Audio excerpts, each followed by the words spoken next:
Next up is the spark effect. It's the cast that is used most often in the game. I decided to not make it too big so that it survives repeated listens. Let's play it first with the Foley effects.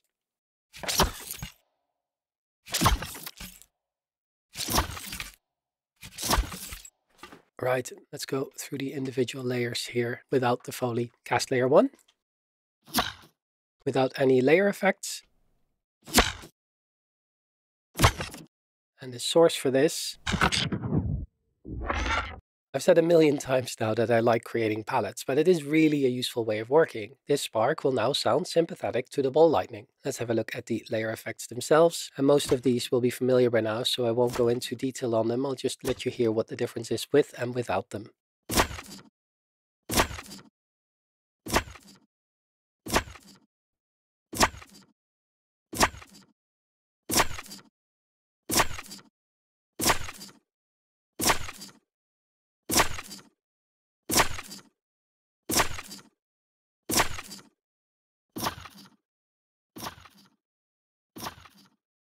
Cast layer 2.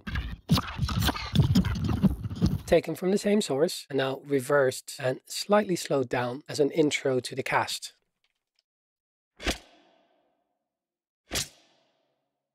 Let's have a look at the processing here.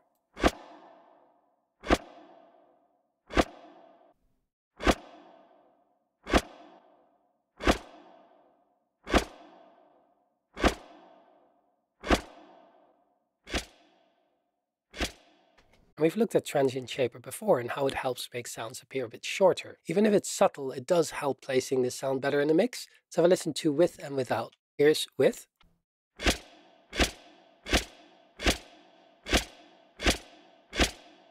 It's a really subtle difference. It feels like it's going from the side of your ears more to the center of your head. I find it hard to explain. It just makes it a bit snappier, which is exactly what a transient shaper should do. And then I ended up removing layer 3, so onto layer 4. Subtle high-end movement for that zappy cast going away in the distance without any effects. Let's have a look at how the source for this was created. The little metal shards. It's almost like metal petals. I've taken a few of those, moved them around in my hands. And here is delay. We saw this earlier. It's a really fun little delay plugin that becomes really interesting once you start playing with the mode and the saturation on it. That makes it quite unique, I think.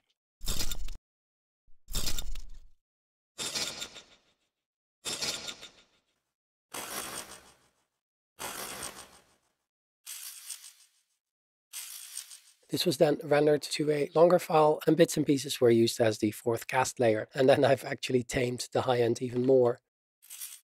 Onto cast layer 5. It only needs to add a little bit of presence in the high end, and it's from that long palette file. Processing is simple, ratio to get rid of the noise, a bit of decapitation on top of it to give it more body, and Pro EQ, get rid of the low end.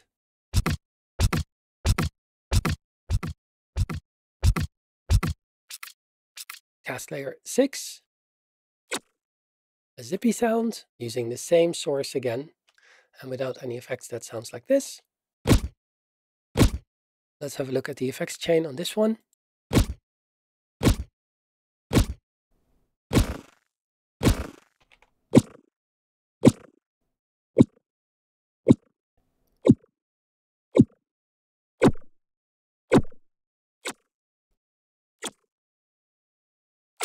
Cast layer 7. And yes, it is using the same palette source file. Processing chain on this.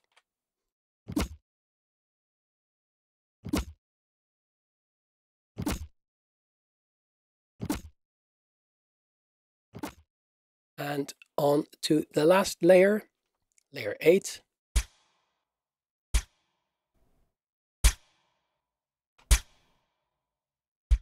Okay, that's the casting of the bolt. And then we go on to the chain lighting, which contains a precast, a cast, and then a direction as the lightning zips around the screen. Let's listen to that in isolation.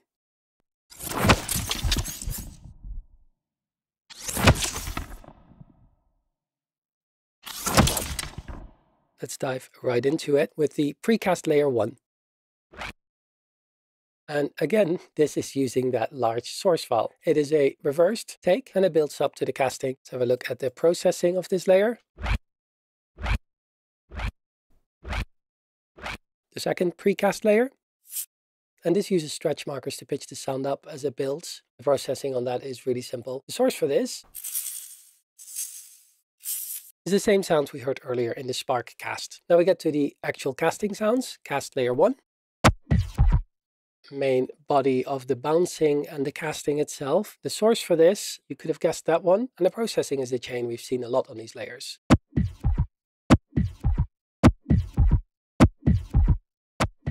Right, I've skipped cast layer 2, so we go straight to cast layer 3 here. Zippy transient. And the source, it's getting a little bit, it's the same source again. It's rich pickings. And the processing, you could have guessed it. So let's move right on to layer 4.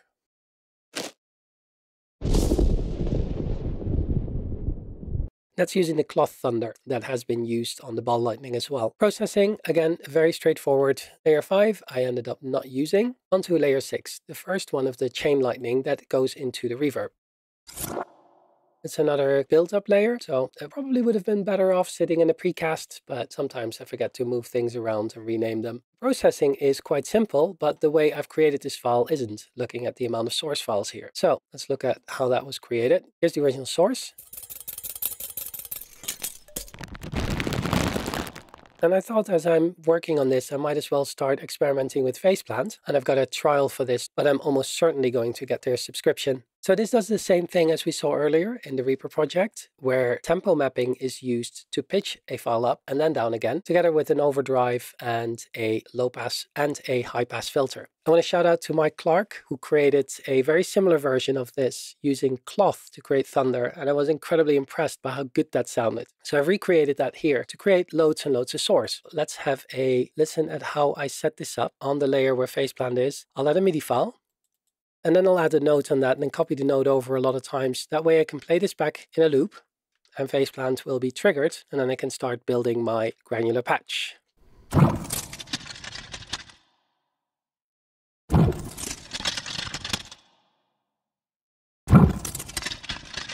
So let's start with a new one. So we start with the granulator, and one of those samples I just created is over here. Let's do those forks. And the first thing we do is change the position, so we're using the entire file. Minimize the timing, the pitch, the level, all of that a little bit. Change the shape of the grain. A nice envelope for starting and fading it in. Maybe we begin by adding a limiter, so we can better hear what's going on.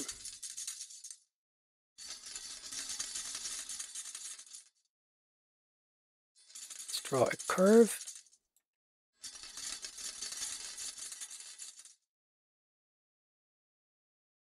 Like this.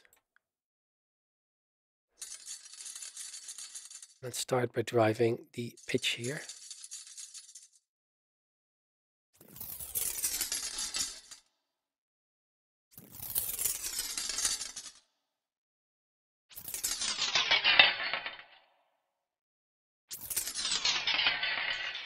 So that curve is now driving the pitching, and the way it displays what you're doing is just so useful.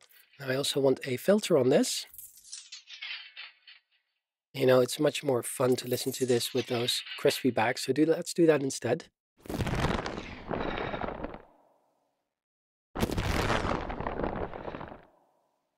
You see how you can use a lot of different sources in this and get some interesting effects already. But where it gets really interesting is adding the distortion on top of this.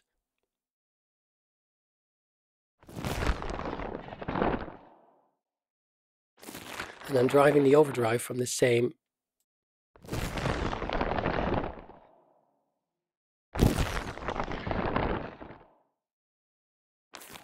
And the same for the cutoff.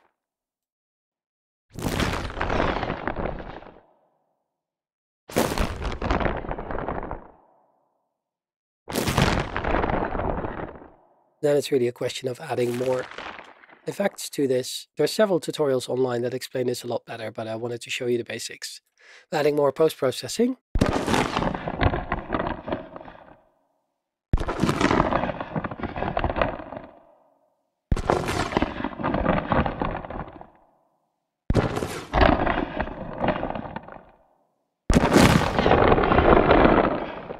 I think I can hear myself breathing in this sample in the background as well, so a cleaner sample would help also. From that, created a bunch of new source.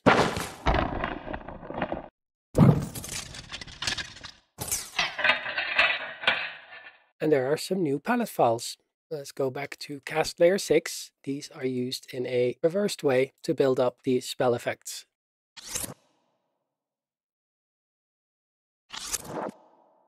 Right, on to cast layer 7.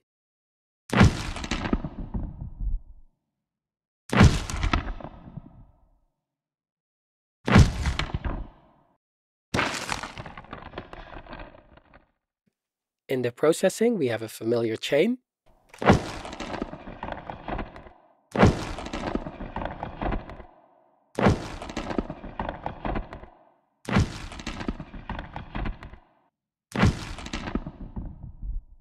And here again, we're using an automation item to load past the thunder over time. On to layer 8.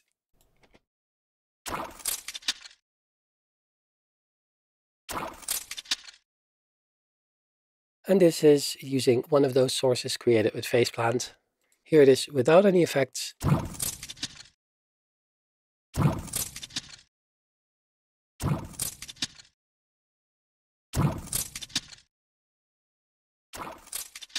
Adding the movement. We go to final 4 layers. For this, I've added a top panning layer to pan the lightning around.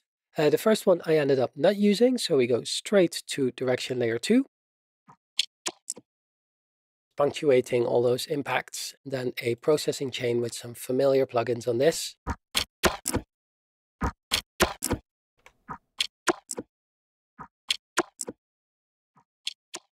Direction layer 3.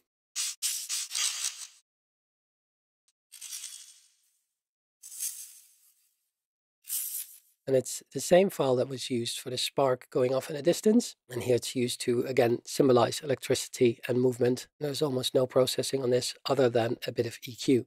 The final direction change layer.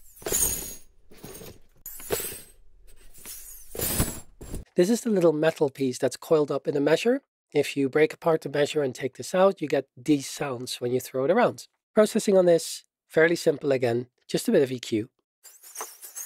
And then to accentuate the movement, it's really just a volume control, and that is the chain lightning. So if I listen to that without any effects on, and with effects. Let's have a quick look at the ambiences and the environmental impacts. I won't go too in-depth on these. This is a recording of wind.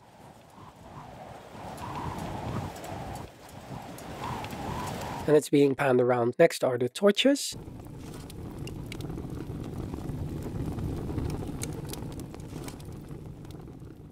A recording of my wood stove, and they sit quite quiet in the mix just to add a bit of ambience. Then there is the mood, the ambient environment layers.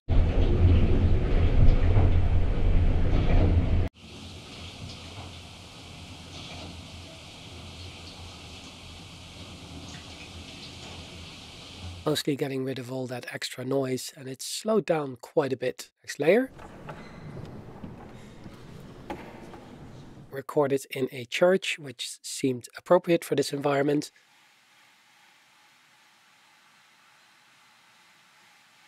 And every now and then you can hear those wood creaks and metal come through in the mix. And finally,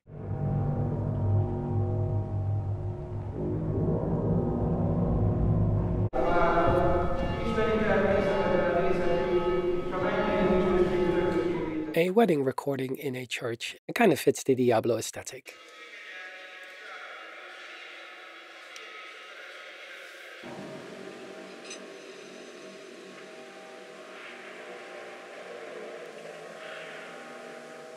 Next layer, these are the impacts created for the chain lightning. One layer after another.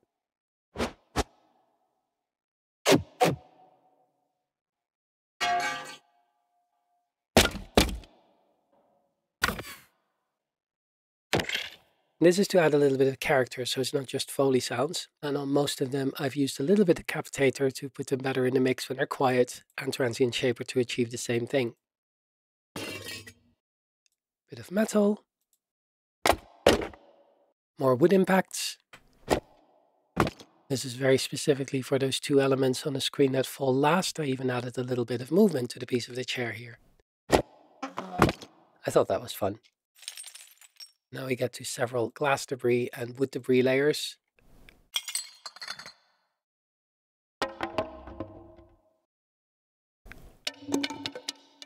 These are all my own recordings. And the processing generally is the same on all of these. A bit of decapitator to make them stand out better when they're quiet. Transient shaping to achieve the same, and getting rid of the low end. And then a little bit of metal as well. There's a lot of individual layers here. I might have gone a bit overboard, but it was fun to add sounds for all the things happening on screen. That brings us to the Foley layer. There's 4 layers in here. One for the stick that she's holding, just used to add a bit to the initial cast. And the second layer uses that same source again, but slightly quieter.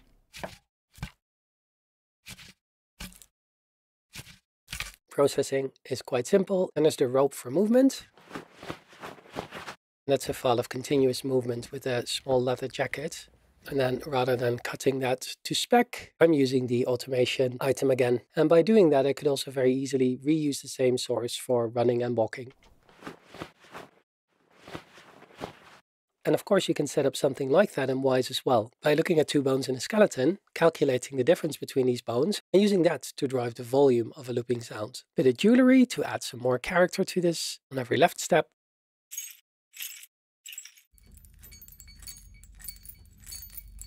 And then on the right, more jewelry. Sits very quietly in the mix, but just adds that little bit of character.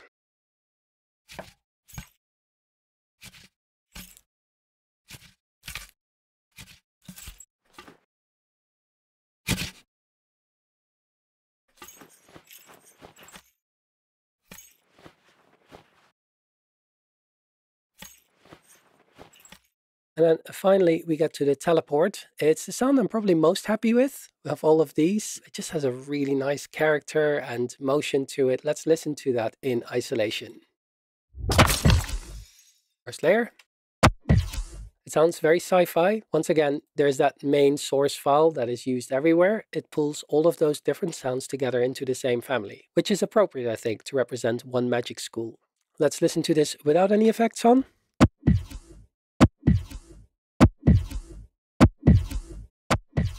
Translocation layer 2. That is definitely what adds to the sci-fi character of this sound. And once again, I used from the source that I created at the very start. Processing, very simple. Third layer. Bit of exaggerated panning here.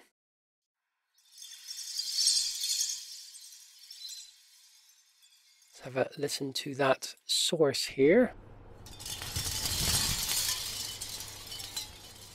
It's a recording of a chandelier in quite a noisy environment, so you can't really use this as is. Let's have a look at the chain for this.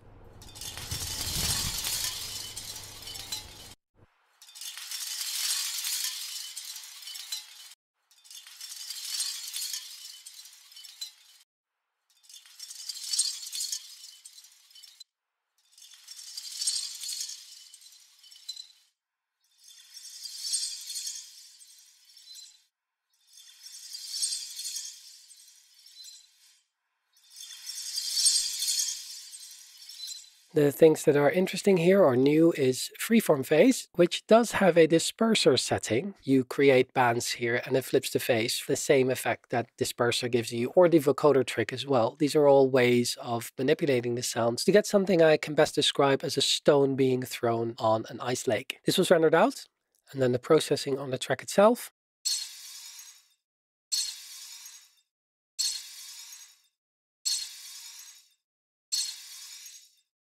And here, Filter Freak is set to be triggered by an incoming signal, and then using an ADSR envelope.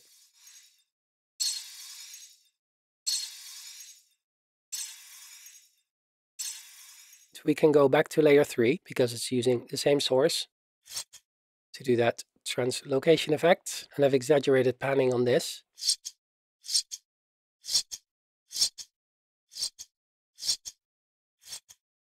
We are almost near the end. I do appreciate that you stuck with me this far. It is a long video. On to layer 5.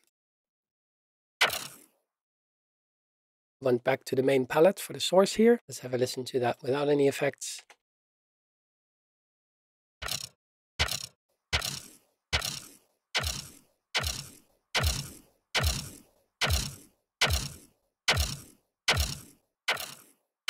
On to layer 6. This is such a nice little zip here. I really like it. Same source as before. You know, if it works, it works. And there's almost 12 minutes of sound there, so without any effects.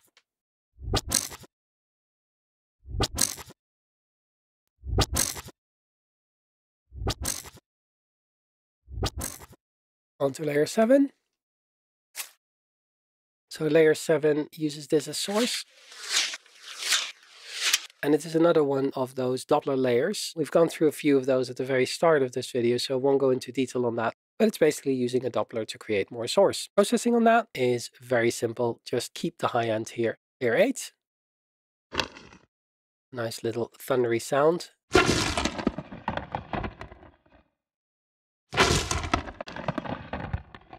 And this is from one of those PhasePlant layers. I didn't use the start of it, just the end here, just so that the translocation itself leaves a mark on the room. Layer 9.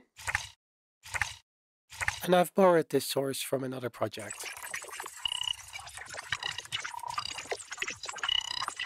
It was created using the plugin chain from the Arcane project, which I showed in part 1. A link to part 1 is in the description. The final layer. This is from that main source file again, and it uses a little bit of transient shaping. So I just picked something that sounded zippy and then reversed it towards the end to work towards the reappearance. All the teleport layers in isolation, but without any effects on them. Also sounds nice, but I prefer it with the effects. Thank you for sticking with me all the way to the end. This was a very long video and it took forever to make, but I hope it is useful. If you have any questions or comments, please do leave them on the YouTube page and I will read them and try and answer them as best as I can. It's good to ask questions after all. Thank you very much.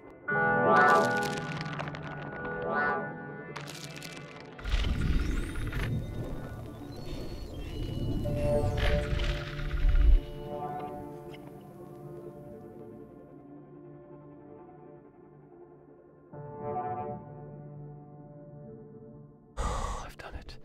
I finally